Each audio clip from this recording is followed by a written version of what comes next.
जय माता दी दोस्तों, स्वागत है आपका हमारे YouTube चैनल भक्ति की शक्ति में। दोस्तों, आज हम आपको गणेश चतुर्थी से संबंधित 4 पौराणिक कथाएं सुनाने जा रहे हैं। गणेश चतुर्थी व्रत करने से घर परिवार में चल रही विपत्तियों का नाश होता है। कई दिनों से रुके मांगलिक कार्य संपन्न होती हैं तथा भगवान श्री गणेश जी की कृपा से सभी मनोकामनाएं पूर्ण होती हैं और असीम सुखों की प्राप्ति होती है। माह की किसी भी चतुर्थी के दिन भगवान श्री गणेश की पूजा के दौरान गणेश चतुर्थी व्रत की कथा पढ़ना अथवा सुनना जरूरी होता है। इससे आपको गणेश चतुर्थी के व्रत करने जितना फल प्राप्त होता है। तो चलिए आपको सुनाते हैं गणेश चतुर्थी से संबंधित पहली पौराणिक कथा। इस कथा के अनुसार एक बार भगवान शंकर और माता पार्वती नर्मदा नदी के निकट बैठे थे। वहां देवी पार्वती ने भगवान भोलेनाथ से समय व्यतीत करने के लिए चौपड़ खेलने को कहा। भगवान शंकर चौपड़ खेलने के लिए तैयार हो गए, परंतु इस खेल में हार जीत का फैसला कौन करेगा, इसका प्रश्न उठा। इसके जवाब में भगवान भोलेनाथ ने कुछ तिनके एकत्रित कर उसका एक पुतला बना दिया। उस पुतले में प्राण डाल दिए और पुतले से कहा कि पुत्र, हम चौपड़ खेलना चाहते हैं, परंतु हमारी हार जीत का फैसला करने वाला कोई नहीं है। इसीलिए तुम बताना कि हम में से कौन हारा और कौन जीता। यह कहने के बाद चौपड़ का खेल शुरू हो गया। खेल 3 बार खेला गया और संयोग से तीनों बार माता पार्वती जी जीत गईं।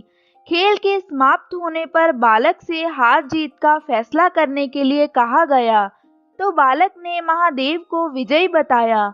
यह सुनकर माता पार्वती क्रोधित हो गईं और उन्होंने क्रोध में आकर बालक को लंगड़ा होने व कीचड़ में पड़े रहने का शाप दे दिया। बालक ने माता से माफी मांगी और कहा कि मुझसे अज्ञानतावश ऐसा हुआ, मैंने किसी द्वेष में ऐसा नहीं किया। बालक ने माता पार्वती से क्षमा मांगी और अपना शाप वापस लेने के लिए कहा। ममता परिपूर्ण माता पार्वती को उस बालक पर दया आ गई और माता ने कहा, यहाँ गणेश पूजन के लिए नाग कन्याएं आएंगी, उनके कहे अनुसार तुम गणेश व्रत करो, ऐसा करने से तुम मुझे प्राप्त करोगे। यह कहकर माता पार्वती और भगवान शिव कैलाश पर्वत पर लौट गए। ठीक 1 वर्ष के बाद उस स्थान पर नाग कन्याएं आईं। नाग कन्याओं से श्री गणेश के व्रत की विधि मालूम करने पर उस बालक ने 21 दिन लगातार गणेश जी का व्रत किया।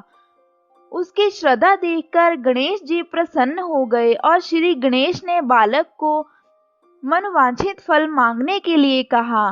बालक ने कहा कि हे विनायक, मुझ में इतनी शक्ति दीजिए कि मैं अपने पैरों से चलकर अपने माता पिता के पास कैलाश पर्वत पर पहुंच सकूं और वे मुझे देखकर प्रसन्न हों। बालक को यह वरदान दे श्री गणेश जी अंतर ध्यान हो गए। बालक इसके बाद कैलाश पर्वत पर पहुंच गया। अपने कैलाश पर्वत पर पहुंचने की पूरी कथा उसने भगवान शिव को सुनाई। उस दिन से माता पार्वती जी शिव से विमुख हो गई थी। देवी के रुष्ट होने पर भगवान शंकर ने भी बालक के बताए अनुसार श्री गणेश का व्रत 21 दिनों तक किया। इसके प्रभाव से माता के मन में भगवान भोलेनाथ के लिए जो नाराजगी थी वह समाप्त हुई और उनके मन में भगवान भोलेनाथ से फिर से मिलने की इच्छा जागी और वह कैलाश वापस लौट आईं। इसके बाद माता पार्वती ने भगवान शिव से पूछा कि स्वामी, आपने ऐसा कौन सा उपाय किया जिससे मेरा मन आपसे मिलने के लिए अति बेचैन हो गया और मैं दौड़ी दौड़ी आपके पास चली आई। तो भगवान भोलेनाथ ने माता पार्वती को गणेश जी की व्रत विधि बताई। यह सुनकर माता पार्वती के मन में भी अपने पुत्र कार्तिकेय से मिलने की इच्छा जागृत हुई। माता ने भी 21 दिन तक श्री गणेश जी का व्रत किया और पुष्प लड्डुओं से श्री गणेश जी का पूजन किया। व्रत के 21वें दिन कार्तिकेय जी स्वयं माता पार्वती से आ मिले। कार्तिकेय जी ने भी मां के मुख से इस व्रत का महत्व सुनकर व्रत किया। कार्तिकेय ने यही व्रत विश्वामित्र जी को बताया। विश्वामित्र जी ने व्रत करके गणेश जी से जन्म से मुक्त होकर ब्रह्म ऋषि होने का वर मांगा। गणेश जी ने उनकी मनोकामना पूर्ण की। तो दोस्तों, ये तो थी गणेश चतुर्थी से संबंधित पहली कथा। अब आपको सुनाते हैं दूसरी कथा।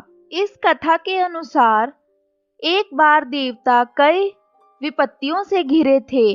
तब वह मदद मांगने के लिए भगवान शिव के पास गए। उस समय शिव के साथ कार्तिकेय जी तथा गणेश जी बैठे थे। देवताओं की बात सुनकर शिव जी ने कार्तिकेय व गणेश जी से पूछा कि तुम में से कौन देवताओं के कष्टों का निवारण कर सकता है। तब कार्तिकेय जी और गणेश जी दोनों ने ही स्वयं को इस कार्य के लिए सक्षम बताया। इस पर भगवान शिव ने दोनों की परीक्षा लेते हुए कहा कि तुम दोनों में से जो सबसे पहले पृथ्वी की परिक्रमा करके आएगा, वही देवताओं की मदद करने जाएगा। भगवान शिव के मुख से यह वचन सुनते ही कार्तिकेय जी अपने वाहन मोर पर बैठकर पृथ्वी की परिक्रमा के लिए निकल गए। परंतु गणेश जी सोच में पड़ गए कि वह चूहे के ऊपर बैठकर सारी पृथ्वी की परिक्रमा करेंगे तो इस कार्य में उन्हें बहुत समय लग जाएगा। तभी उन्होंने एक उपाय सोचा। गणेश जी अपने स्थान से उठे और अपने माता पिता की 7 बार परिक्रमा करके वापस बैठ गए। परिक्रमा करके लौटने पर कार्तिकेय जी स्वयं को विजेता बताने लगे। तब शिव जी ने गणेश जी से पृथ्वी की परिक्रमा ना करने का कारण पूछा। तब गणेश जी ने कहा, माता पिता के चरणों में ही समस्त लोक है। यह सुनकर भगवान शिव ने गणेश जी को देवताओं के संकट दूर करने की आज्ञा दी। इस प्रकार भगवान शिव ने गणेश जी को आशीर्वाद दिया कि चतुर्थी के दिन जो तुम्हारा पूजन करेगा और रात्रि में चंद्रमा को अर्घ देगा, उसके तीनों ताप यानी दैहिक ताप, दैविक ताप तथा भौतिक ताप दूर होंगे। इस व्रत को करने से व्रतधारी के सभी तरह के दुख दूर होंगे और उसे जीवन के भौतिक सुखों की प्राप्ति होगी। चारों तरफ से मनुष्य की सुख समृद्धि बढ़ेगी। पुत्र पौत्र धन ऐश्वर्य की कोई कमी नहीं रहेगी। तो दोस्तों, ये थी गणेश चतुर्थी से संबंधित दूसरी कथा। अब आपको सुनाते हैं तीसरी कथा। इस कथा के अनुसार एक समय की बात है। राजा हरिश्चंद्र के राज्य में एक कुम्हार था। वह मिट्टी के बर्तन बनाता था, लेकिन वह कच्चे रह जाते थे। एक पुजारी की सलाह पर उसने इस समस्या को दूर करने के लिए एक छोटे बालक को मिट्टी के बर्तनों के साथ आग में डाल दिया। उस दिन संकट चतुर्थी का दिन था। उस बच्चे की माँ अपने बेटे के लिए परेशान थी। उसने गणेश जी से बेटे की कुशलता की प्रार्थना की। गणेश जी ने उसकी प्रार्थना स्वीकार की। दूसरे दिन जब कुम्हार ने सुबह उठकर देखा तो आग में उसके बर्तन तो पक गए थे, लेकिन बच्चे का बाल भी बांका नहीं हुआ। वह डर गया और राजा के दरबार में जाकर सारी घटना बताई। इसके बाद राजा ने उस बच्चे और उसकी माँ को बुलाया तो माँ ने सभी तरह के विघ्न को दूर करने वाली संकट चतुर्थी का वर्णन किया। इस घटना के बाद से महिलाएं अपनी संतान और परिवार के सौभाग्य के लिए संकट चौथ का व्रत करने लगी। तो दोस्तों, ये तो थी संकट चौथ से संबंधित तीसरी कथा। अब आपको सुनाते हैं चौथी कथा। इस कथा के अनुसार एक समय की बात है। भगवान विष्णु जी का विवाह लक्ष्मी जी के साथ निश्चित हो गया। विवाह की तैयारी होने लगी। सभी देवताओं को निमंत्रण भेजे गए, परंतु गणेश जी को निमंत्रण नहीं दिया।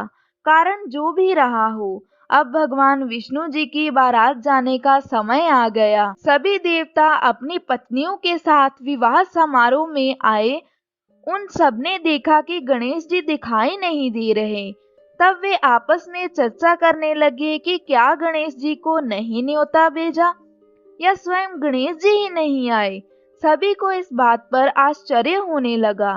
तभी सबने विचार किया कि विष्णु भगवान से ही इसका कारण पूछा जाए। भगवान विष्णु से पूछने पर उन्होंने कहा कि हमने गणेश जी के पिता भगवान भोलेनाथ को न्योता भेजा है। यदि गणेश जी अपने पिता के साथ आना चाहते हैं तो आ जाते। अलग से न्योता देने की कोई आवश्यकता नहीं थी। दूसरी बात यह कि उनको 1.25 मन मूंग, 1.25 मन चावल, 1.25 मन घी और 1.25 मन लड्डू का भोजन दिन भर में चाहिए। यदि गणेश जी नहीं आएंगे तो कोई बात नहीं, दूसरे के घर में जाकर इतना सारा खाना पीना अच्छा भी नहीं लगता। इतनी वार्ता कर ही रहे थे कि किसी ने एक ने सुझाव दिया, यदि गणेश जी आ भी जाएं तो उनको द्वारपाल बनाकर बैठा देंगे कि आप घर की देखभाल करना। आप तो चूहे पर बैठकर धीरे धीरे चलोगे तो बारात से बहुत पीछे रह जाओगे। यह सुझाव भी सबको पसंद आ गया, तो विष्णु भगवान ने भी अपनी सहमति दे दी। होना क्या था, इतने में गणेश जी वहां आ पहुंचे और उन्हें समझा बुझाकर घर की रखवाली करने बैठा दिया गया। बारात चल दी। तब नारद जी ने देखा कि गणेश जी तो दरवाजे पर ही बैठे हुए हैं, तो वो गणेश जी के पास गए और रुकने का कारण पूछा। गणेश जी कहने लगे कि विष्णु भगवान ने मेरा बहुत अपमान किया है। नारद जी ने कहा कि आप अपनी मूषक सेना को आगे भेज दें तो वे रास्ता खोद देगी, जिससे उनके वाहन धरती में धंस जाएंगे। तब आपको सम्मान पूर्वक बुलाना पड़ेगा। अब तो गणेश जी ने अपनी मूषक सेना जल्दी से आगे भेज दी और सेना ने जमीन पोली कर दी। जब बारात वहां से निकली तो रथों के पहिए धरती में धंस गए। लाख कोशिश करें परंतु पहिए नहीं निकले। सभी ने अपने अपने उपाय किए परंतु पहिए तो नहीं निकले, बल्कि जगह जगह से टूट गए। किसी की समझ में नहीं आ रहा था कि अब क्या किया जाए। तब नारद जी ने कहा, आप लोगों ने गणेश जी का अपमान करके अच्छा नहीं किया। यदि उन्हें मनाकर लाया जाए तो आपका कार्य सिद्ध हो सकता है और यह संकट टल सकता है। शंकर भगवान ने अपने दूत नंदी को भेजा और वे गणेश जी को लेकर आए। गणेश जी का आदर सम्मान के साथ पूजन किया गया। तब कहीं रथ के पहिए निकले। अब रथ के पहिए निकल तो गए परंतु वे टूट फूट गए, तो उन्हें अब सुधारे कौन। पास के खेत में खाती काम कर रहा था, उसे बुलाया गया। खाती अपना कार्य करने से पहले श्री गणेशाय नमः कहकर गणेश जी की वंदना मन ही मन करने लगा। देखते ही देखते खाती ने सभी पहियों को ठीक कर दिया। तब खाती कहने लगा कि हे देवताओं, आपने सर्वप्रथम गणेश जी को नहीं मनाया होगा और ना ही उनकी पूजा की होगी, इसीलिए तो आपके साथ ये संकट आया है। हम तो मूर्ख अज्ञानी हैं, फिर भी पहले गणेश जी को पूजते हैं, उनका ध्यान करते हैं। आप लोग तो देवता गण हो, फिर भी आप गणेश जी को कैसे भूल गए। अब आप लोग भगवान श्री गणेश जी की जय जयकार बोलकर जाएं तो आपके सब काम बन जाएंगे और कोई संकट भी नहीं आएगा। ऐसा कहते हुए बारात वहां से चल दी और विष्णु भगवान का लक्ष्मी जी के साथ विवाह संपन्न करवाकर सभी सकुशल घर लौट आए। हे गणेश जी, जैसे आपने सबके कार्य सिद्ध किए वैसे हम सबके कार्य सिद्ध करना। कथा सुनने वाले का भी भला और कथा सुनाने वाले का भी भला। तो बोलो जय श्री गणेश जी। तो दोस्तों, ये तो थी हमारी आज की वीडियो। अगर आपको ये वीडियो अच्छा लगे तो इसे लाइक और शेयर ज़रूर करें। साथ ही साथ ऐसी पौराणिक कथाएं सुनने के लिए हमारे चैनल को अभी सब्सक्राइब करें और नीचे दिए गए बेल आइकन को प्रेस करना ना भूलें, ताकि आपको हमारी आने वाली हर नई वीडियो का नोटिफिकेशन मिलता रहे। जय माता दी।